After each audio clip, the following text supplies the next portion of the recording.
Good morning and welcome to our HIV Prevention and Education Virtual Summit presentation entitled, Is it hot in here or is it just me? Holistic Treatment Options for Menopause. Viewers, please make sure your mics are muted. The chat box is disabled, but you can ask questions using the Q&A box located at the bottom of your screen. Remember, this presentation is being recorded. Q&A will take place at the end of the presentation. At this time, I will turn it over to our panelists so that we can begin the presentation. Thank you.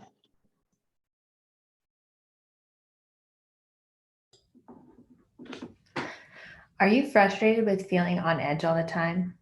Do you wake up at night drenched in sweat? Have you ever had to instantly take off your clothes just to cool off? Well, you are not alone.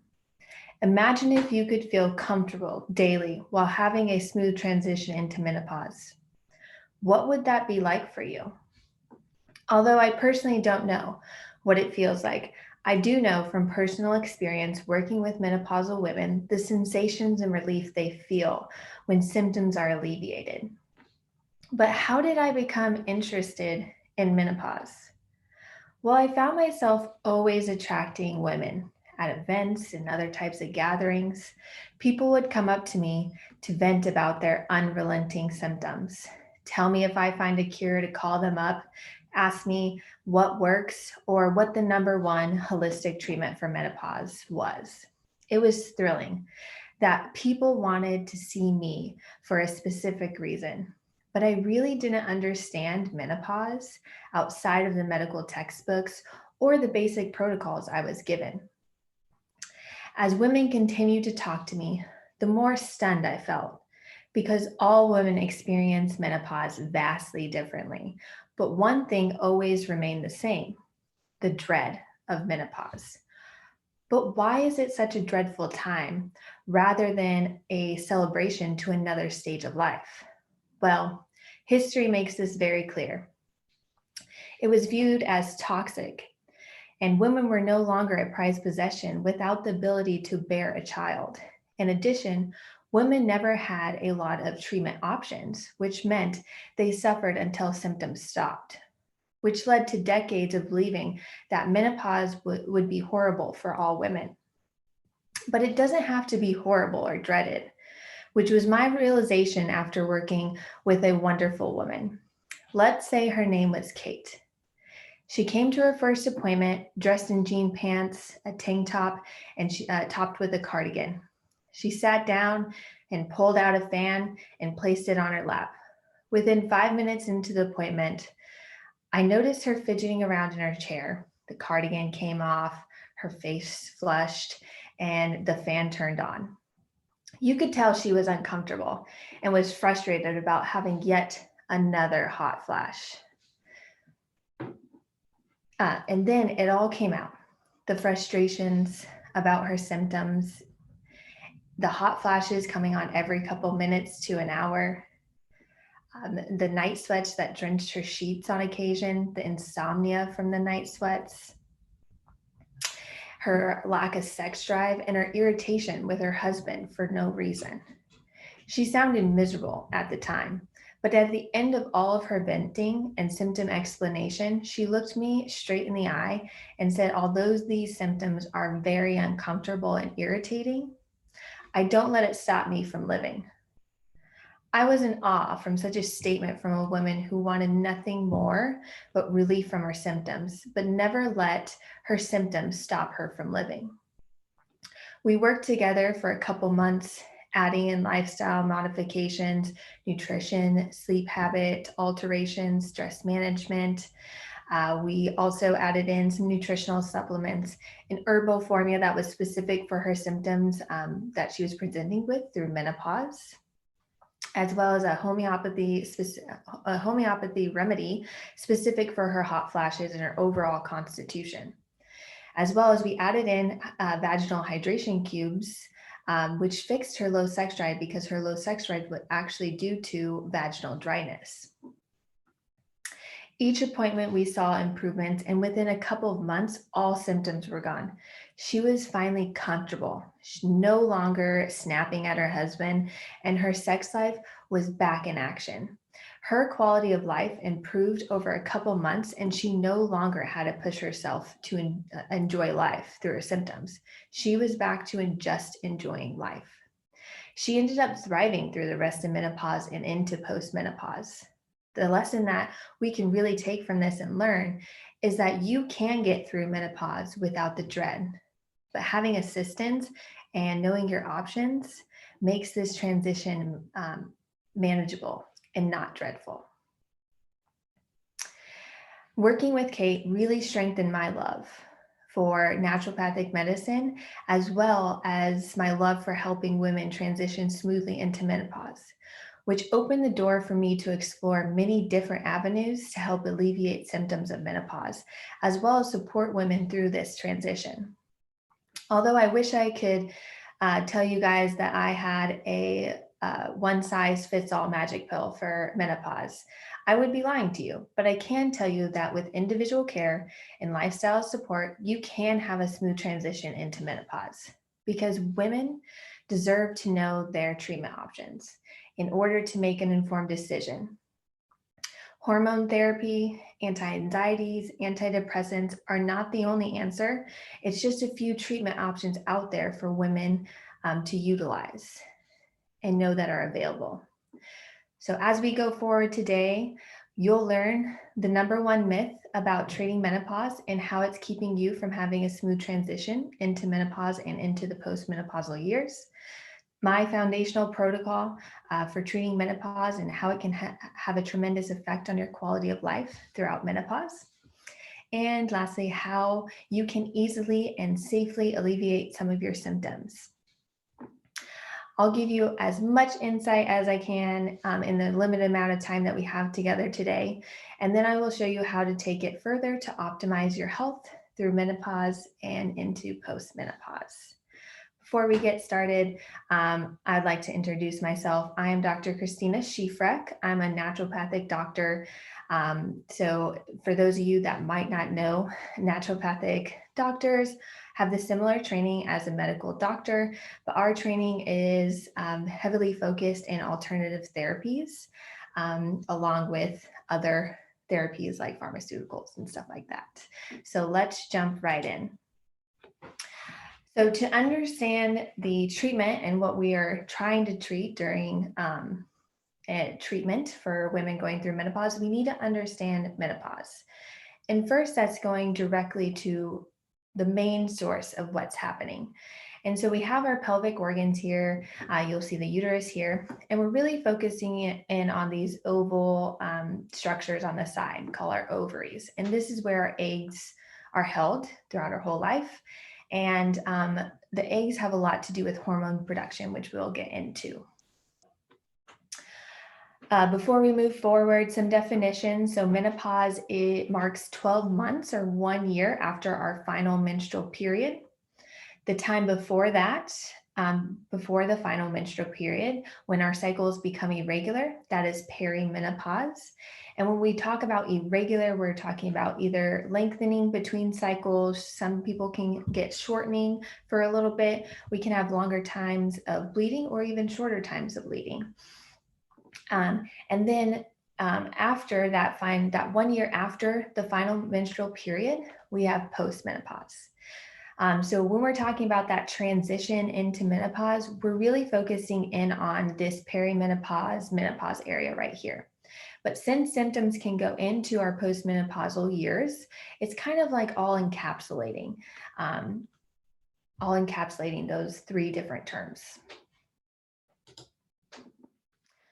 All right, so let's take it back. Let's take it back to when we are born. So when we are born with the exact amount of eggs that we will have throughout our whole lifetime.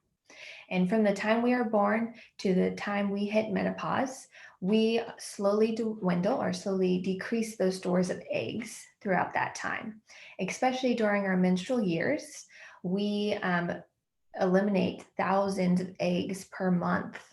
And the reason is not just because those make us fertile, but also because we are producing a large amount of hormones within our ovaries from those eggs. And so if we look at our cycle, a normal cycle, when we are menstruating, we have two phases. The first phase being the follicular phase, and the second phase being the luteal phase. In this first phase right here, the egg is starting to prepare itself for ovulation.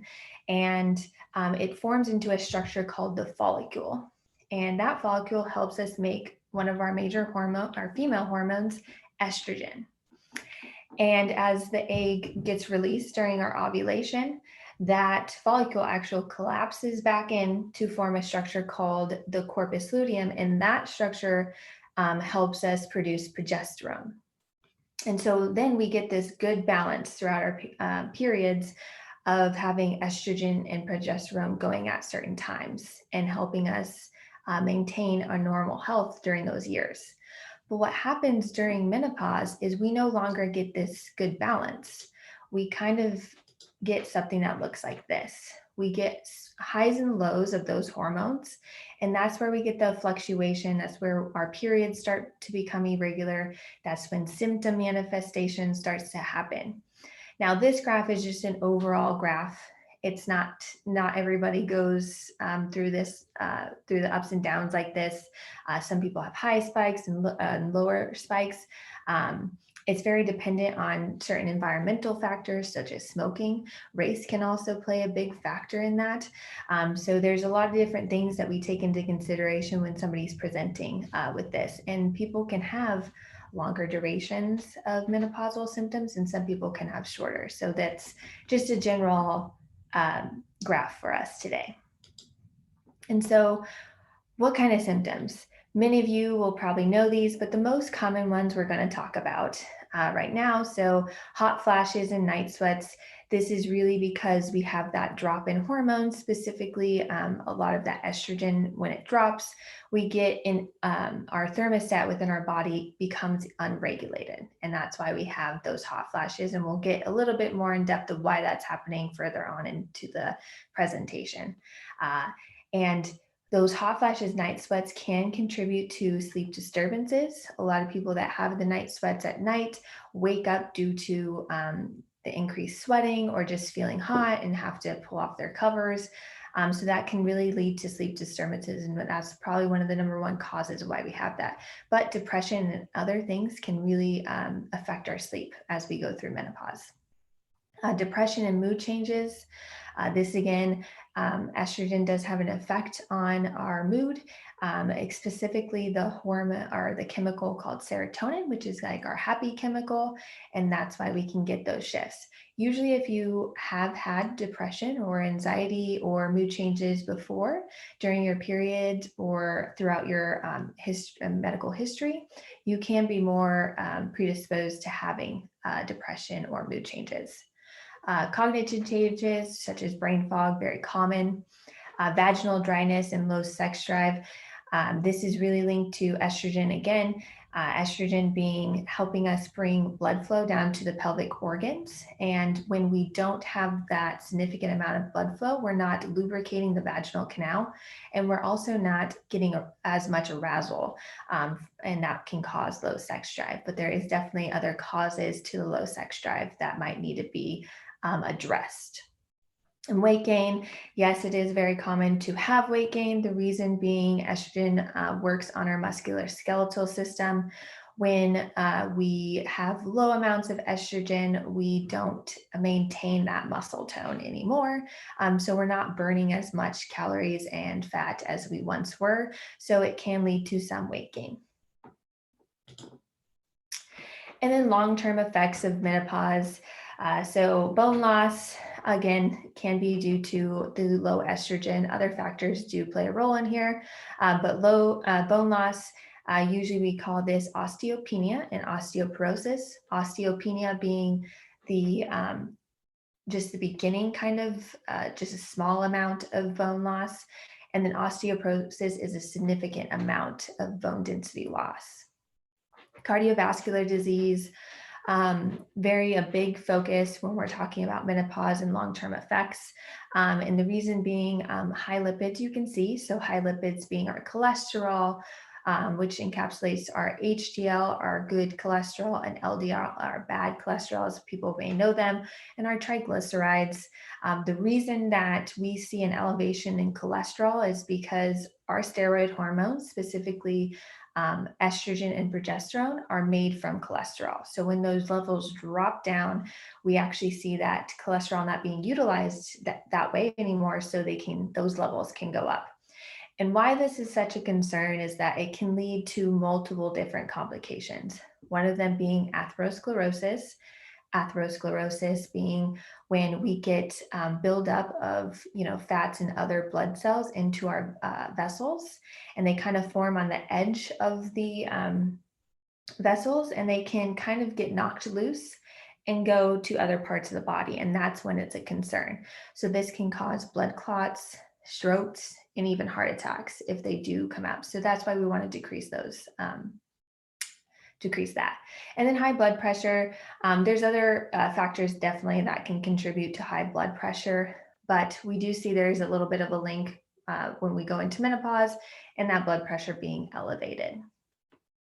Dementia and osteoporosis, again, these things kind of onset around that time of menopause, but there are definitely other factors, genetic factors, or if you were very athletic when you were younger and did a lot of sports or those kind of things, those can all contribute. It can contribute to the dementia, and then the physical activity can contribute to the osteoarthritis, but definitely things that we see. Skin changes, yes, hormones help us have thicker skin, and when they are lowered, we see a little bit of thinning skin, and that's when those beautiful aging wrinkles come out for us. Now, we won't be focusing too much on long-term effects because each one of these could have its own presentation or mini presentations for, just about them, about how ways to treat them and stuff like that. So we won't get too much, but as we go further, I will kind of give you some tips of things that will help these things. All right, so we're thinking, you go to the doctor, what are they most likely going to tell you? Menopause hormonal therapy. And many of you might have already heard of hormone therapy. It was also previously known as hormone replacement therapy. So two kind of interchangeable words there for you. But what is hormone therapy? So hormone therapy is going to come in two different forms. You can either get an estrogen therapy, which is a singular therapy, or you can get estrogen progestin therapy, which is a combination therapy. And progestin being a synthetic form of progesterone. And this is mainly used for symptom relief and not so much prevention of those long-term effects. So it's really just for those main symptoms that we are seeing. The primary goal that it helps with is hot flashes, but different forms of these. So we have oral sprays, creams, those kind of things can help with different symptoms as we go through. But the main one we're going to be kind of focusing on is that oral treatment, and that is going to help with the hot flashes decrease. It can also help alleviate other symptoms such as sleep disturbances, because sleep disturbances have a link with that hot flashes, mood changes, and joint pain. Now, if you do have mood changes and you get placed on a hormone therapy, a lot of the time they will combine that with anti-anxiety or antidepressant medications to enhance the effectiveness of the therapy. Before you are able to even start hormone therapy, you do have to, your doctor will be screening you through different risk factors that would indicate that you shouldn't take hormone therapy. And some of these being age. So if you're above the age of 60, you're no longer a candidate. If you've been in menopause for 10 years, you're no longer a candidate.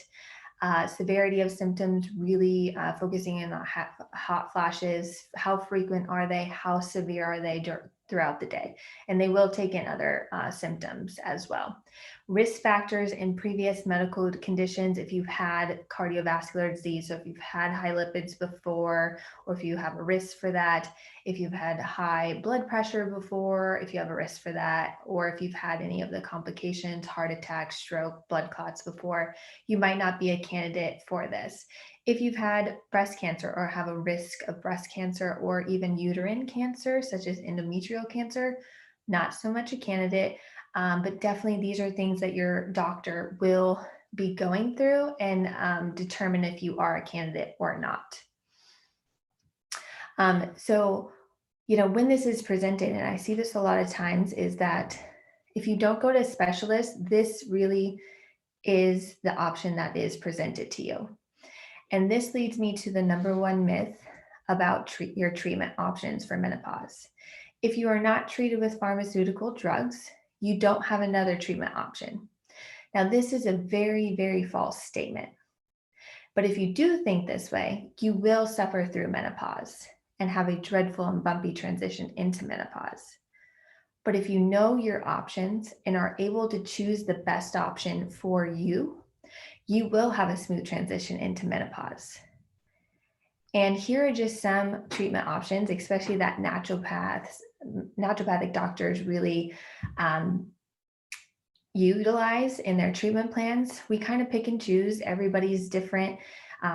You might have a different treatment plan than, your neighbor or your best friend or other people that you know. And that's because you and your symptoms and their symptoms are completely different. And that's why we're utilizing different therapies for everybody. Some therapies that we do utilize: hydrotherapy, body medicine, exercise, stress management, nutritional supplements, lifestyle medicine, nutrition, environmental medicine, herbal medicine, energy medicine, homeopathy. And we still do need to use sometimes the pharmaceutical approaches. But we are going to, try these other things first for a lot of people that are naturopathic doctors. But before we really dive into natural therapies and for menopause, we need to take a little bit of a deeper dive into that hormonal therapy, because we do know that it helps with symptoms, but we need to know all about it. So some downfalls of hormone therapy. Well, it's not going to be good if you're not a candidate. So you need to know your other options that you can go through. And if you do decide to do hormone therapy, there are slight risks, increased risks for certain diseases that could come up in the future. These being heart disease, stroke, blood clots, breast cancer, endometrial cancer. Now, the top three up here: heart disease, stroke, blood clots, those can happen if you are on hormone therapy or if you aren't. But the breast cancer and endometrial cancer can happen with hormone therapy, mainly because you are taking an outside source of hormones and putting it in your body. So there can be different things and different reactions that happen within your body due to that. Again, it does not prevent diseases, so we still need to work on that preventative piece for patients so that they don't have those disease conditions present in the future. And you can only utilize hormone therapy for a limited amount of time. Average is about 4 to 5 years. Some people don't even make it to the 4 to 5 years. Some people can be a little bit longer. It's just very dependent and you working with your physician to kind of figure out the best thing. But that leads us to what's missing. What's missing with hormone therapy? Now, we know that it does the symptom stuff. We know that it's going to help alleviate those symptoms. But what's missing is finding and treating the root of the issue, not just masking over those symptoms. And I like to look at this like a pipe that's leaking. And what we do is put tape over that leak. And yes, that can help solve your problem for a little bit, right? But once we remove that tape, the leak is still there. So we didn't really actually solve that initial problem. And this is where natural medicine really does thrive, that we are treating the actual leak and where it's coming from. But what is the cost of not doing anything, not, doing hormonal therapy and just waiting for things to kind of to go its natural route? Well, for symptom wise, you just have to wait till they go away. They could be the same throughout that time, they could get worse, or you could have a longer duration of those symptoms. And if you don't do anything or don't address stuff for the long term effects, this is where we see the most harm, is that you're increasing your risk constantly for the development of those diseases. And those diseases have a cost to them because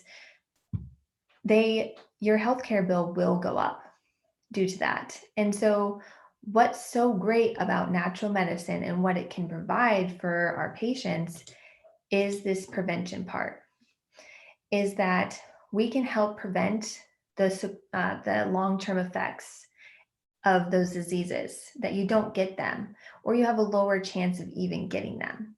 And that's where we thrive. And what's really a part that we thrive is combination therapies. So whether we are using alternative medicine by itself, so we are utilizing those multiple different tools, target your symptoms, treat the cause of your symptoms, and prevent, or we're working with you with the conventional medicine, the hormone replacement therapy, along with those alternative therapies, so that this alleviates your symptoms. And we're also fixing the cause of those symptoms as well as preventing those symptoms going forward. And that's why combination therapies are so good. They give you such a benefit in the long-term run of menopause and treating menopause and smoothly transitioning over. They alleviate your symptoms so you can feel comfortable daily and don't have to be uncomfortable dealing with those hot flashes, night sweats, irritability, those kind of things. We can fix that. They also increase your quality of life so you can enjoy life, especially when we're getting to, the end of our work life and those transitions. We want to really enjoy that, as well as prevent those diseases. So we are not, constantly going in and getting doctor checkups and stuff like that. We can just be us and do and enjoy life like we want to. But where do we start? Well, where do I start is always the foundations of optimal health. So the foundations of optimal health include nutrition, hydration, sleep habits, stress management, and physical exercise. Those are the top that we will always focus on. And if we really establish those foundations, you will have optimal health and lower your chances of those long-term effects, as well as get rid of some of those symptoms that you might be having. So let's dive into some of my foundational things that I will use when working with menopausal women. Nutrition, number one. So my philosophy about nutrition is very much rooted in the Mediterranean type diet and plant-based, but I definitely focus on lifestyle changes. So I never really call this a diet. I want you to think of it more as a lifestyle change that you're incorporating as you continue through life. So these will be just general recommendations. I'll kind of break them down as we go through them and why I think and why I utilize them within therapy for people. So increasing fruits and vegetables. Yes, all of you've heard, that from your doctor. Increase your fruits and vegetables, 5 servings a day. But why? So fruits and vegetables contain both macronutrients and micronutrients. And these, so micronutrients being our fats, carbs, proteins, and macronutrients being vitamin, minerals, and other compounds. So really when we look at fruits and vegetables, we're really focusing in on that micronutrients. So those vitamins, minerals. So they contain a bunch of them in all different fruits. That's where they get that pigment and color. So the color of them can change, and that's where they have a little bit more vitamin C or the B vitamins and stuff like that as we go through. But what they also provide us with is those different chemicals, and we'll kind of break those down, and different chemicals being flavonoids or stuff like that that give them their color, but they also enhance stuff within us that optimize our health as we go forward. They also contain fiber, and a good amount of fiber. which helps us not only have a regular bowel movement, but within that regular bowel movement helps us eliminate toxins, which is really helpful as we're transitioning into menopause because we have all this excess cholesterol and stuff and we need to get it out. And that's what fruits and vegetables help us with.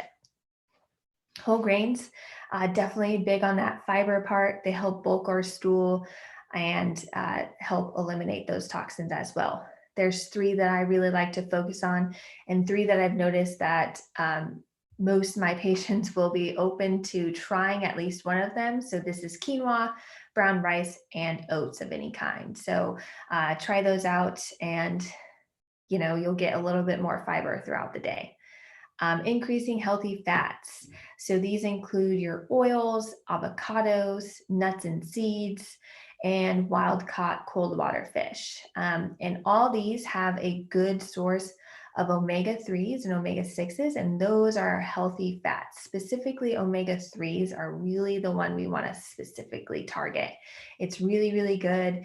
And both of these help with cardiovascular disease, and it lowers our risk of cardiovascular disease. So these healthy fats help actually with that cholesterol and all that. And I want to just address that we put healthy fats together and it's not separate by itself. So these will not make you gain weight. Yes, if you drank a gallon of olive oil a day, yes, you would gain weight, but you're not going to be doing that throughout the day if you're adding in these things.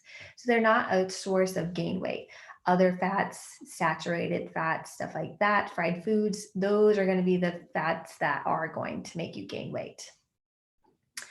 And eating legumes have a high amount of fiber in them. They're really good. They have a lot of nutrients density within them. So legumes being our beans and lentils. And then we'll touch a little bit in the next couple of slides on the soybean aspect.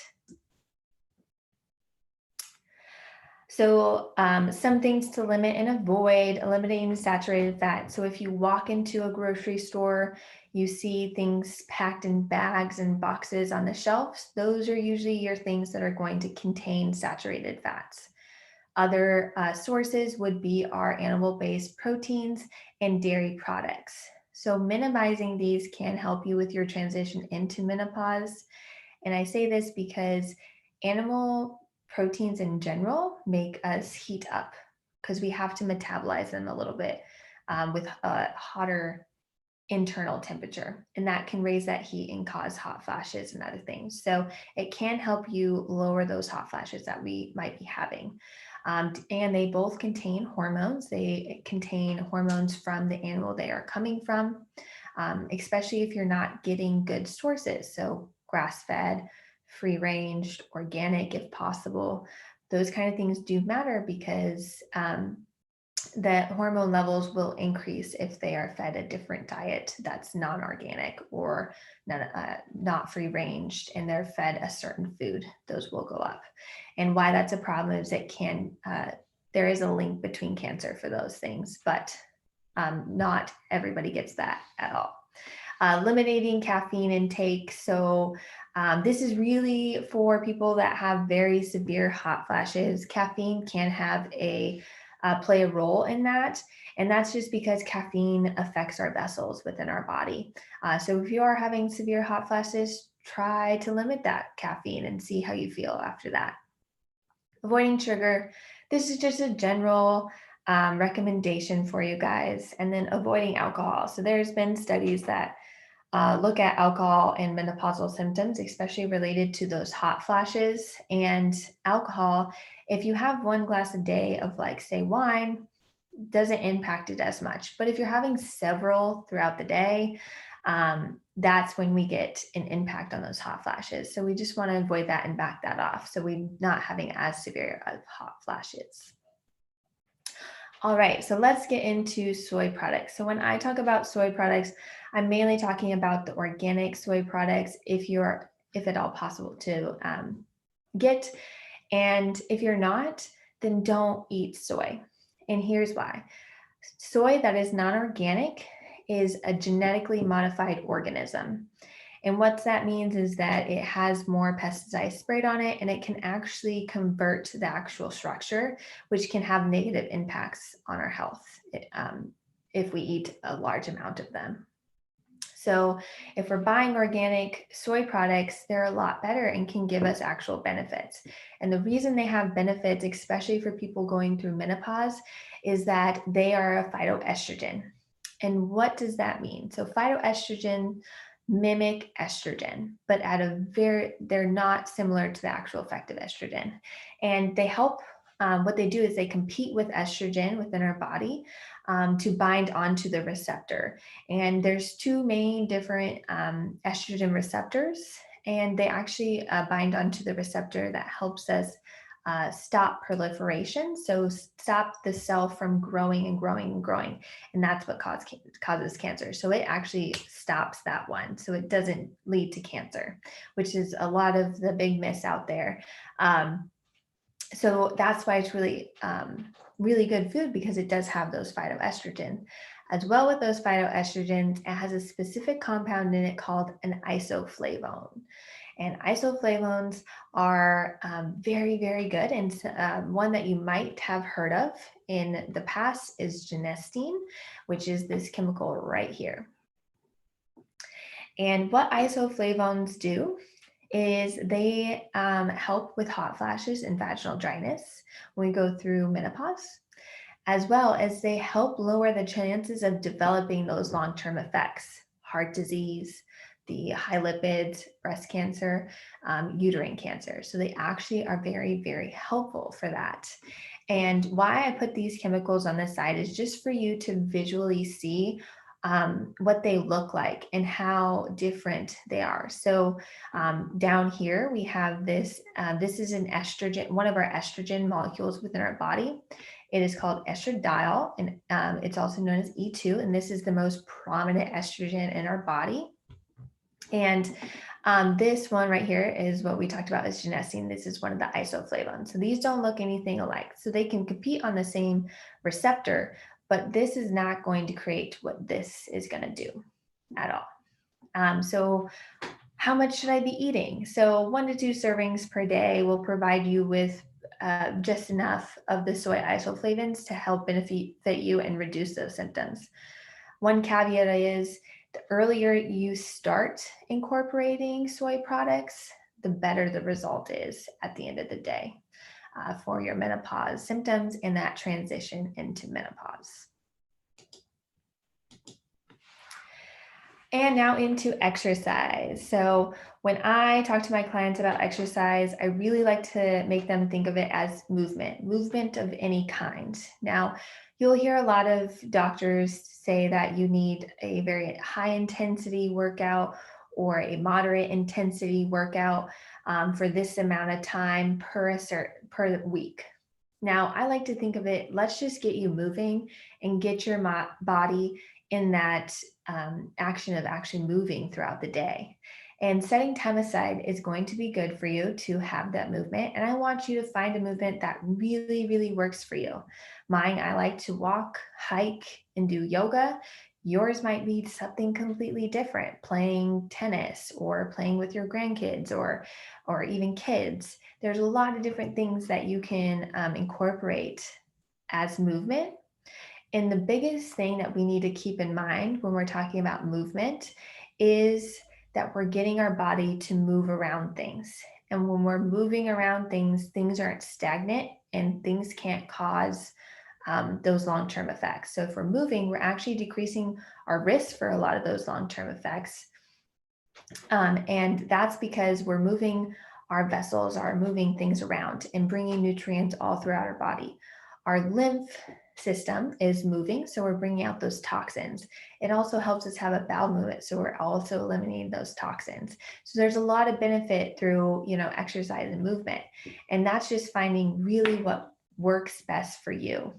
And I very much encourage you to find something that you enjoy to do, and it's not a task to go out and do that for you, because you'll enjoy movement and exercise a lot more. And last thing for the foundational protocol that we'll talk about today is stress management. So stress management is the use of practices to help you deal with stress and difficulties in your life. So when I bring this up to patients, they're like, I don't know if I can do that. I don't want to do meditation and stuff like that.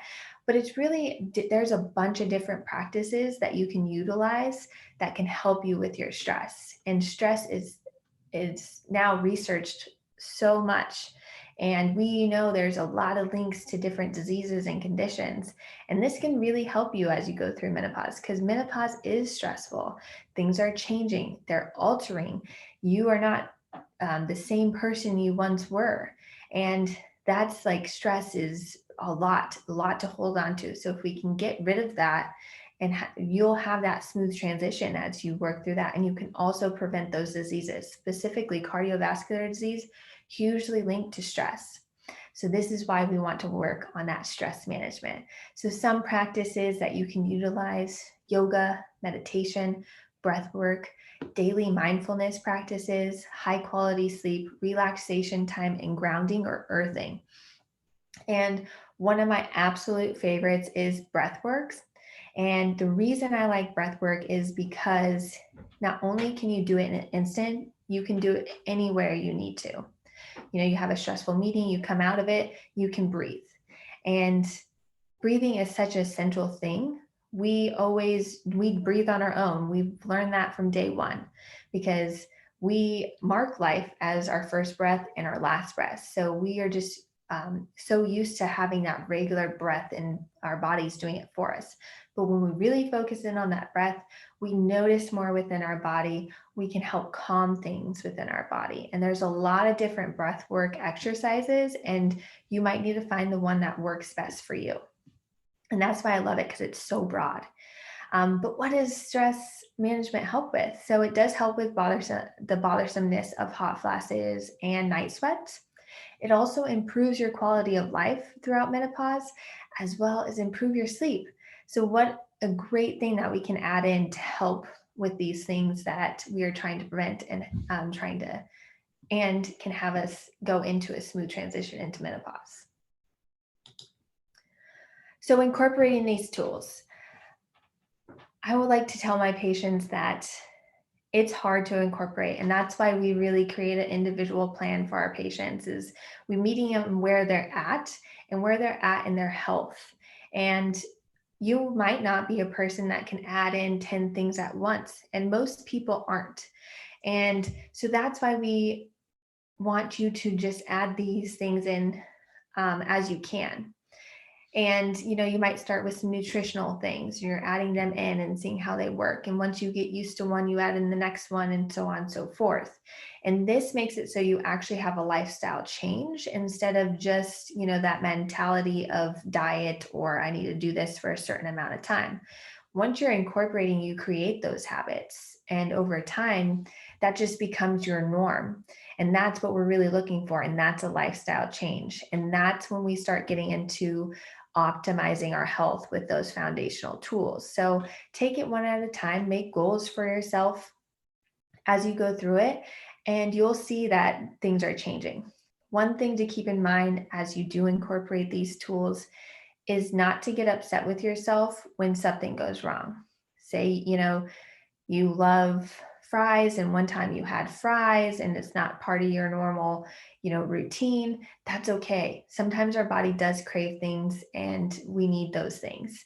And being okay with where you're at, and also your progress and how you've noticed that. So you'll notice as the more you go on how you're feeling, and being okay with those things when you mess up, but getting back on track and continuing to make those lifestyle changes. That's the big thing to focus in on. All right, so symptom-based relief. So we'll go through this. A lot of these we're just going to be focusing in on hot flashes and mood changes today. As we go on, I'm going to mainly be talking about some nutritional supplements that you can add in. I'm not going to be talking too much about herbs, and just a little caveat of why is that herbs are very specific for the person, what they're going through and their symptoms. So if you want the best effective herbs, you're going to get a formula made for you by somebody that knows what they're doing. And that is why we're not going to focus too much, because if we do singulars, you can get a bad product. It doesn't work for you because it's just a singular herb. And sometimes we do use singular herbs for certain patient populations, but for menopause, the formulas are going to be the best. And that's why we're not going to focus too much on them today. All right, so hot flashes, also known as hot flushes or hot blooms. And I think the hot flushes and hot blooms kind of describe what we're feeling inside a little bit better than hot flashes, because it is like this flush of heat and it kind of blooms inside and, just arises in us.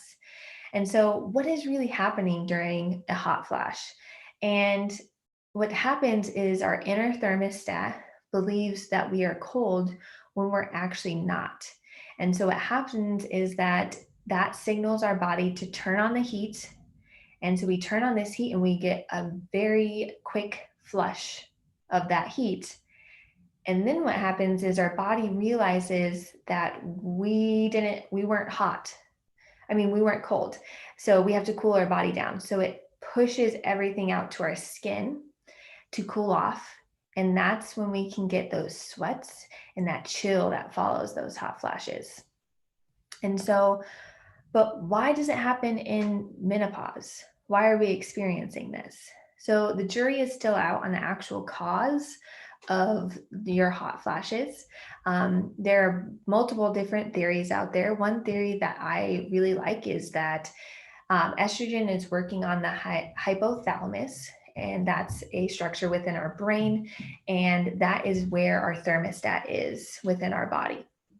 And so when estrogen levels drop, your thermostat is no longer regulated, and that's what's causing those fluctuations in temperature. And that's why we can feel those hot flashes. But what do we do? And these are some things that I start out with. So first thing is bioflavonoids and vitamin C. So bioflavonoids are what we call a polyphenol, which goes back again to the micronutrients. So those compounds, vitamins, nutrients. And bioflavonoids give the color and taste to fruit and vegetables that we eat. And some of the most common bioflavonoids that you may or may not have heard of is hesperidine, rutin, and quercetin. These are very commonly used throughout naturopathic medicine. And reason being, they are anti-inflammatory and antioxidant, as well as they help strengthen the capillaries within our bodies.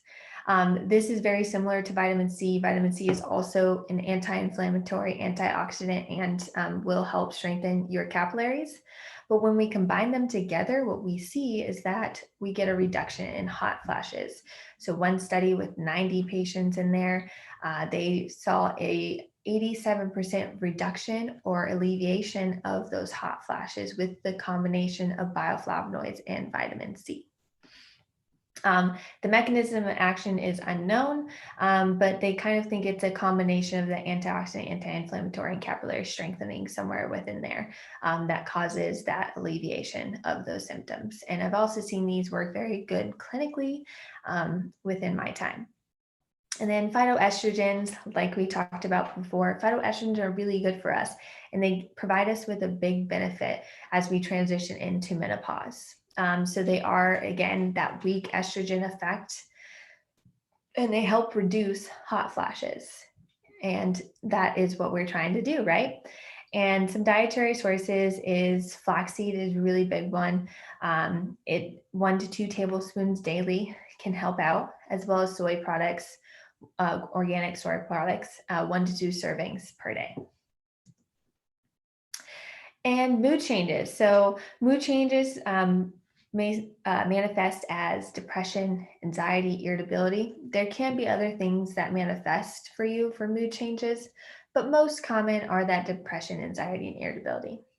And as we said before, if you've had depression, anxiety, or if you had mood changes throughout your period, or even depression or anxiety throughout your menstrual period, you are more predisposed, so you're more likely to get these during menopause. And why does it happen? So we get a fluctuation in our hormones, the estrogen and progesterone, and that can cause a disruption in the serotonin production, making women have mood swings. And again, that serotonin is our happy chemical, makes us happy as we go throughout the day. And so down here we have a pathway. So of how we make serotonin within our body. This first thing over here, you'll see tryptophan. And tryptophan is an amino acid. And so that's just a protein that we get and utilize within our body. And tryptophan needs to be turned into 5-HTP, which then needs to be turned into serotonin. And in order for tryptophan to go into 5-HTP, there's multiple different nutrients and things that it needs. But one big nutrient is vitamin B6. So it needs vitamin B6 in order to be converted into this 5-HTP.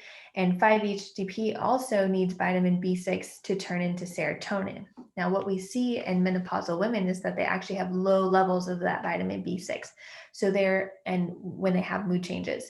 And that's why they're not, they can be experiencing those mood changes as they're going through menopause because they have low levels. So we kind of start with B6 as our foundation. Are they getting enough? Those kind of things. Levels are usually low in patients with, depression, but can be other mood changes as well. So this definitely is our starting point. I do want to just caution you guys that, if you are taking them, outside of, a doctor and those kind of things, 500 milligrams over per day over a couple months can lead to toxic levels. So you just want to be very wary and make sure you're getting that right dose in. Next, for your mood changes and stuff that you're experiencing, sun exposure.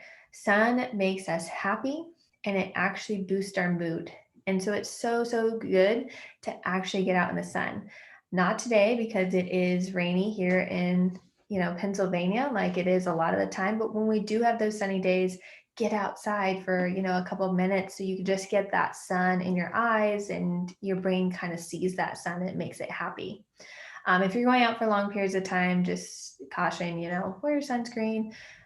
It helps you. So just be aware of that. So today, what have we learned? So we learned the number one myth about treating menopause, how it's keeping you from having a smooth transition into menopause and into those postmenopausal years. We also took a look at my foundational protocol for treating menopause and how it can have a tremendous effect on your quality of life through menopause. And lastly, we took a look at how you can easily and safely alleviate symptoms of menopause with a couple of tools. So we all know that how frustrating it is when you feel uncomfortable all the time or on edge due to symptoms of menopause. The challenge is finding and being informed about effective treatment that work to alleviate symptoms, to make you feel more comfortable and reduce risk factors of future long-term effects. Many times, menopause is treated with hormone therapy as a standalone treatment or no treatment at all. The problem with this approach is you are only masking the symptoms instead of finding the cause and preventing complications that could arise in the future. So what's missing? Well, one, the utilization of different therapies that address the root cause, the symptoms, and prevent, which provides you with individual treatment as well as a protocol that works for you. Second, what's missing is the education for women for their treatment options. So imagine if you were comfortable wearing your clothes and didn't have to feel irritated with everybody because you no longer were dealing with the symptoms of menopause. You were just continuing to enjoy your life. With the addition of these foundational treatment options, you can start transitioning smoothly. But what is next if you want to help reduce additional symptoms or prevent those diseases? Well, the next thing we would need to do is get an individual plan that addresses those symptoms further and prevents disease. What I have decided to do to be able to help you with this is to get you in for an initial appointment to assess your most frustrating concerns about menopause and create a custom treatment plan that helps alleviate symptoms of menopause to make you feel more comfortable and improve your quality of life. So let me assess your most frustrating health issues related to menopause transition, and let's create a customized plan that alleviates your symptoms and prevent those long-term effects. You'll be seen virtually, as I see all of my patients virtually right now, for a menopause initial evaluation. So remember what I shared with you with Kate, how she got symptom relief, felt comfortable daily, and enjoyed life to the fullest? We start with your initial evaluation to assess your symptoms in detail to make sure you get that relief and that comfortability day in and day out throughout menopause and that transition. In the reduced price initial appointment, we will look at that in very much detail. The initial evaluation is normally $225. Because you are here today and you have taken your time to be here with me, I want to take care of you. If you sign up within the next 2 months, so by August 23rd, the initial evaluation session will be $125, which is $100 off the initial appointment. If you are interested, you can go ahead and schedule online at my website, drshifrek.com, or email me at drshifrek@gmail or at goodapplewellness.com and use the code 100DROP. Those who schedule their appointments within the next 2 weeks will be entered to win a free initial consultation with me. If you are still wanting to know more about your options and what I can offer you, as well as if we're a good match together, you can schedule a free 15-minute discovery call with me, and we can kind of talk about your concerns and what we can do to help you get through those. So I want to thank you guys very much for coming here today, and I think we're going to jump right into some questions. All right, wonderful. So our first question, for the average woman, when they expect to go into menopause, and when does that age end? So when do women need to expect to go into menopause? When does that age usually end? Yeah, so the average age of when we enter into menopause is about 51, but very dependent on the person. You could go earlier or a little bit later, very dependent. And the symptoms and how long it ranges is very dependent. Average being about 7 years is what we're seeing symptoms last. There definitely can be a fluctuation in that.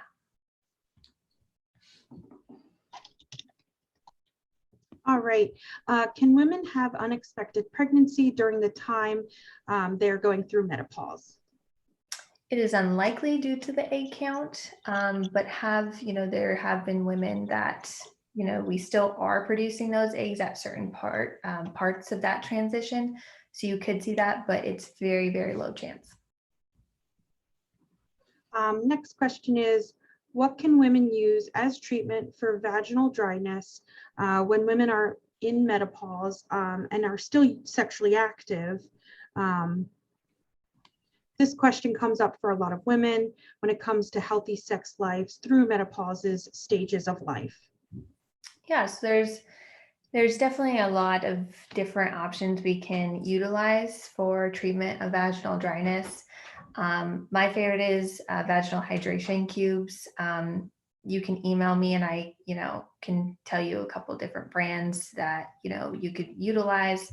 Also, sitz baths are really good. So sitz baths is a type of hydrotherapy where you just immerse your pelvic organs into that bath. Usually about warm water, and it helps with circulation. You can also utilize different therapies that help with circulation around our body, which can help with that vaginal dryness. Wonderful. And then the last question is, how long does perimenopause last? I'm in the throes of it daily and nightly. I am 48 and don't feel I can make it longer. I will be scheduling a discovery call with you, LOL. Well, great. So I wish I had an answer for you, but we can't predict when your final menstrual period will be. And, you could be in perimenopause for a few years, a couple months. It's very dependent on, the person that's presenting. But there is ways that we can get you through that perimenopause in that transition, because symptoms are probably at their worst during that transition, unfortunately. Wonderful. Next question. What was the code for the $100 off for the initial call? 100 and then drop. So 100 and then drop.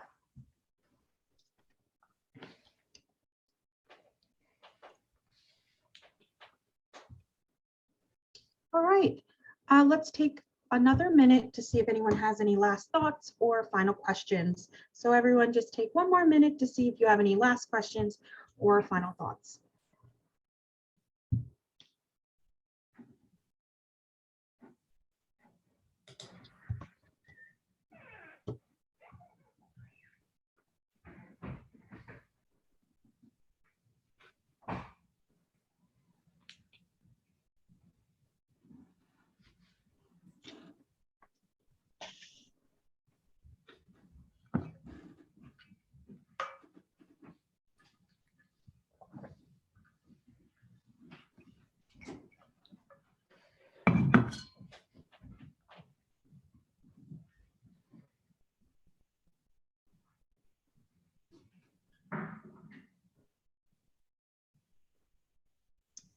All right. Thank you to our panelists for your thoughtful and insightful presentation. And thank you to all of our viewers for joining us today. And please join us for all of our upcoming presentations. Thank you. Take care, be safe and well, and have a wonderful day. Oh, we have one last thought. This presentation was amazing. Thank you for the detailed information for women like myself that are in menopause or beginning to enter into the stages of our lives. Yeah, well, thank you for joining me. Glad you enjoyed it. All right, take care, everyone. Thanks.